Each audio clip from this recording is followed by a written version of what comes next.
Hello everyone, नमस्ते, welcome to my channel. तो finally वो खबर आ गई है जिसके रूमर्स काफी समय से चल रहे थे, यानी हंसिका मोटवानी का उनके हस्बैंड से हो चुका है तलाक। तो देखो यार, अभी कुछ समय पहले हंसिका मोटवानी नजर आई थी फराह खान के वीडियोस में, ब्लॉग में, जो भी बोल लो। तो वहाँ पे जो फराह खान उनके घर गई थी तो हंसिका ने सबको दिखाया था, सबकी पिक्चर्स दिखाई थी, सबके बारे में बात की थी, मतलब सबको नहीं दिखाया था, पिक्चर्स दिखाई थी। लेकिन वहाँ पे उन्होंने कहीं भी अपने इन लॉज का या फिर अपने हस्बैंड का जिक्र नहीं किया था। तो उस समय ही मैंने एक वीडियो बनाई थी कि यार मुझे लग रहा है कि इनका डाइवोर्स कंफर्म है। तो मुझे लोग ये कह रहे थे कि नहीं नहीं, अभी तो यार उनकी जो मैरिज की जो पूरी वीडियो है, पूरी सीरीज है, वो अभी तक डिलीट नहीं हुई है, तो इनका तलाक नहीं हुआ है, सेपरेशन हो सकता है। तो मुझे लगा मे बी हो। अब जबकि ये बात कंफर्म हो चुकी है कि हंसिका मोटवानी का सोहेल के साथ हो चुका है तलाक, तो इनके तलाक से जुड़ी हुई और भी बहुत सारी बातें निकलकर सामने आ रही है। तो सबके ऊपर करेंगे धीरे धीरे, हल्लू हल्लू, स्लोली स्लोली बात। लेकिन सबसे पहले यार, अगर अभी तक चैनल को सब्सक्राइब नहीं किया है तो प्लीज कर लो, और लाइक भी कर सकते हो मेरे वीडियो को। उसके बाद हाइप का ऑप्शन आएगा, वो भी कर देना। देखो यार, थोड़ा सा मंगतापना रखना पड़ता है, क्योंकि काम कर रहे हो, मेहनत कर रहे हो, तो उसका फल तो मिलना चाहिए ना। तो देखो, हंसिका के करियर वगैरह की बात तो फिलहाल नहीं करते हैं, हम सीधे सीधे आते हैं पॉइंट पे, जिसके लिए ये वाला वीडियो बनाया है। तो हंसिका मोटवानी की शादी हुई थी ईयर 2022 के दिसंबर में जयपुर के एक सोहेल के साथ। सोहेल जो है वो बाय प्रोफेशन एक बिजनेसमैन है, और हंसिका का तो सबको पता है भाई कि ये बहुत ही ज़्यादा फेमस एक्ट्रेस है साउथ की। इन्होंने साउथ की बहुत ही डिफरेंट मूवीज़ में काम कर रखा है।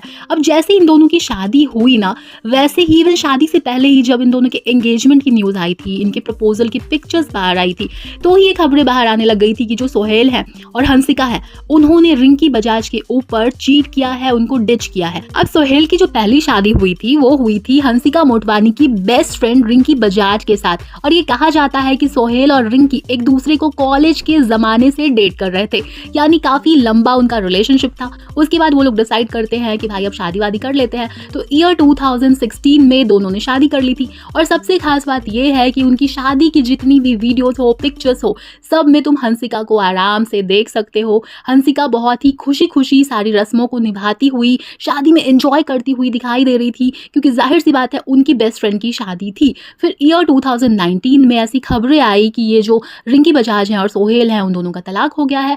उसके कुछ दिनों बाद ही हंसिका के बारे में ये न्यूज़ आने लग गई कि वो जो तलाक हुआ था रिंकी और सोहेल का, उसकी वजह हंसिका थी। ऐसा बताया जा रहा था कि जो हंसिका है उनकी जान पहचान बहुत ज़्यादा बढ़ गई थी रिंकी और सोहेल की शादी में ही सोहेल के साथ, और धीरे धीरे, हल्लू हल्लू, स्लोली स्लोली दोनों की जो दोस्ती है वो मोहब्बत में बदल गई। भाई, ऐसी वाली जो हरकतें होती है उसको मोहब्बत जैसे शब्द से पुकारा जाना भी मुझे पाप लगता है। खैर, जो भी था, तो ऐसी खबरें आने लग गई जिसको कि बहुत ही ज़्यादा बढ़ चढ़ के इनकी टीम ने डिनाई किया, और ये कहा, इनकी यानी हंसिका की, और उसके बाद ये कहा कि नहीं नहीं, इन्होंने डेट करना तो तब शुरू किया था जब रिंकी और सोहेल की शादी में प्रॉब्लम्स आने लग गई थी, यानी दोनों के बीच में तलाक हो चुका था। उसके कुछ समय बाद ये दोनों डेट करने लगे थे।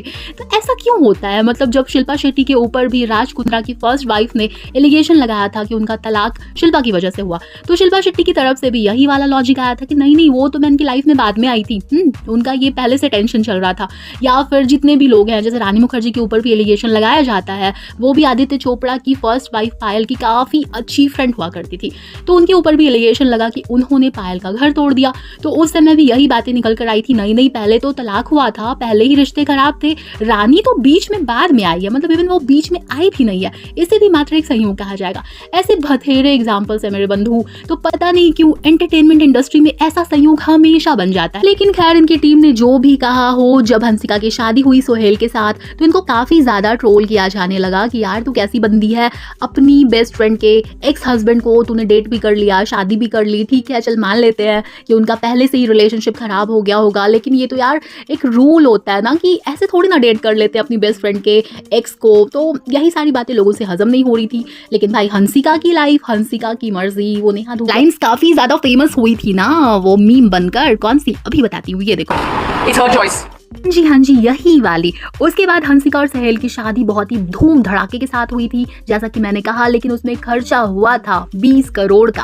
भाई साहब, मैं क्या पूरी जिंदगी में भी इतने पैसे कमा पाऊंगी? हाँ, तुम लोगों की कृपा नहीं तो कमा लूंगी। फिलहाल तो भाई औकात में रहती हूँ, 3000 सब्सक्राइबर्स और 500,000 व्यूज वाली यूट्यूबर। हाँ जी, अब वापस आते हैं हंसिका वाले टॉपिक पे। तो हुआ ये कि जो भी इनके वीडियोज हैं जो कि इनकी शादी के दौरान बनाए गए, उसमें तुम सोहेल का बिहेवियर देखोगे ना, तो हंसिका के साथ काफी ज्यादा ऐसा दिखेगा जैसे वो उसे प्लीज कर रहे हैं, उसकी फैमिली को प्लीज कर रहे हैं, और इसमें कुछ गलत भी नहीं है। लेकिन गलत ये है कि हंसिका की पूरी family including Hansika superiority complex की शिकार दिखती है। उनके बिहेवियर से ये वाली बात अक्सर ही दिखाई दे जाती है उनकी शादी के वीडियोस में। अब देखो ये सारा सीन चल ही रहा था, खबरें आने लग गई कि हंसिका मोटवानी की शादी में कुछ भी ठीक नहीं चल रहा है। उसके बाद इन दोनों ने यानी इन्होंने और साहिल ने अपनी तरफ से कोई भी स्टेटमेंट नहीं दिया। लेकिन भाई इधर आओ इधर आओ, हाँ जी हाँ जी, एक बात बताओ, इनके बीच की खबरें फिर लीक कौन कर रहा होता है? मैं बताती हूँ।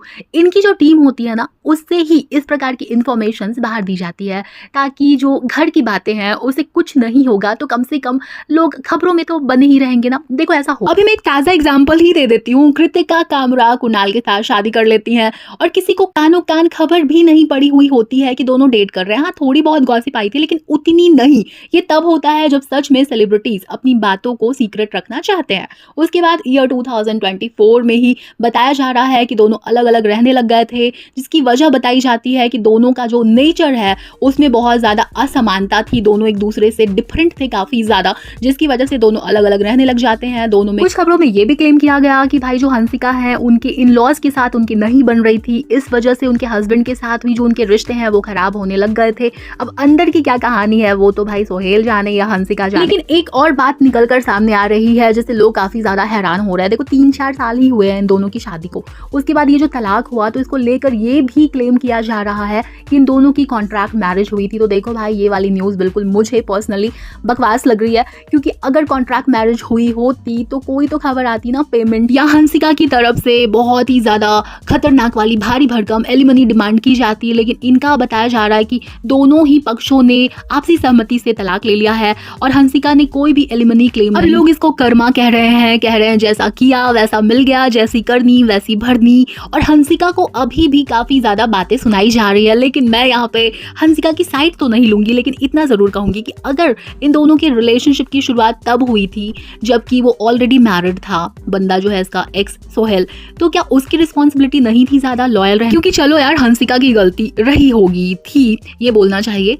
तो जो बंदा मैरिड है, जो बंदा किसी से कमिटमेंट कर चुका है साथ निभाने की, जिसने पूरी दुनिया के सामने शादी की है, वो ऐसी हरकतें अगर कर रहा है तो क्या अकेले हंसिका को टारगेट किया जाना कहीं से भी सही है? मेरे हिसाब से नहीं। हंसिका भी गलत है, क्योंकि पर्सनली अगर मैं अपने ओपिनियन की बात करूं तो यार ये एक रूल होता है कि आप अपनी बेस्ट फ्रेंड के हस्बैंड को, बॉयफ्रेंड को डेट नहीं कर सकती, तलाक के पहले भी नहीं, तलाक के बाद भी नहीं। नहीं तो आपका कैसा रिलेशनशिप है यार? मतलब उस इंसान के साथ जिसे आप अपनी बेस्ट फ्रेंड या अपना बेस्ट फ्रेंड कहती हैं। ये वाला लॉजिक ना मेल्स के ऊपर भी एप्लीकेबल है और फीमेल्स के ऊपर भी इक्वली एप्लीकेबल है। कॉन्ट्रैक्ट मैरिज वाली जो बात उठ रही है ना, वो मुझे ऐसे भी गलत लगती है। एक और लॉजिक देती हूँ कि हंसिका ने जब शादी की थी ना सोहेल के साथ, तो उनकी इमेज उससे खराब ही हुई थी। उनकी इमेज एक घर तोड़ने वाली महिला की बन गई थी, जैसा कि टिपिकली सोसाइटी में सिर्फ और सिर्फ औरतों को ही जज किया जाता है ज्यादातर। तो ऐसा हंसिका के साथ भी हुआ था। और यार अगर कोई इस तरीके का कॉन्ट्रैक्ट करेगा तो किसी ऐसे इंसान के साथ करेगा ना कि जिससे उसकी इमेज को भी फायदा हो, जैसा कि दीपिका पादुकोण और सिद्धार्थ माल्या के बारे में क्लेम किया जाता है कि जब दीपिका ने अपने करियर की शुरुआत की थी तो उस समय ऐसा कहा जाता है कि उन्होंने सिद्धार्थ माल्या को एक कॉन्ट्रैक्ट के तहत डेट किया था, जिसकी वजह से वो भी लाइमलाइट में आए और दीपिका की इमेज को भी फायदा हो। तो अब देखो इन बातों में कितनी सच्चाई होती है, इसका दावा तो हम बिल्कुल भी नहीं कर सकते हैं। तो बातें हैं, गॉसिप है, इसको बस गॉसिप की तरह ही लेना चाहिए। हाँ, मैं इतना जरूर कहूंगी कि इस वाले केस में जो कर्मा वाला लॉजिक दिया जा रहा है कि इन दोनों को ही, यानी जो साहिल है और हंसिका है, उनको किए का फल मिल गया, तो वो सच में दिख रहा है। चलो जी, तो इस पूरे स्यापे के बारे में तुम्हारा क्या ओपिनियन है मुझे कमेंट करके जरूर बताना। और बाकी लाइक शेयर सब्सक्राइब की भीख तो मैं ऑलरेडी मांग चुकी हूँ। चलो यार थोड़ी हेल्प कर दिया करो ना, नए लोगों को भी ग्रो करने का थोड़ा सा मौका तो मिलना चाहिए ना। चलो जी, तो फिलहाल जाती हूँ मैं और तुमसे मिलने किसी और वीडियो के साथ या पॉडकास्ट के साथ फिर से वापस आती हूँ मैं। अच्छा, इस टॉपिक के ऊपर मैंने और भी जो वीडियोस बनाई है उसका लिंक मैं डाल दूंगी डिस्क्रिप्शन में, एक बार चेक जरूर कर लेना। चलो बाय।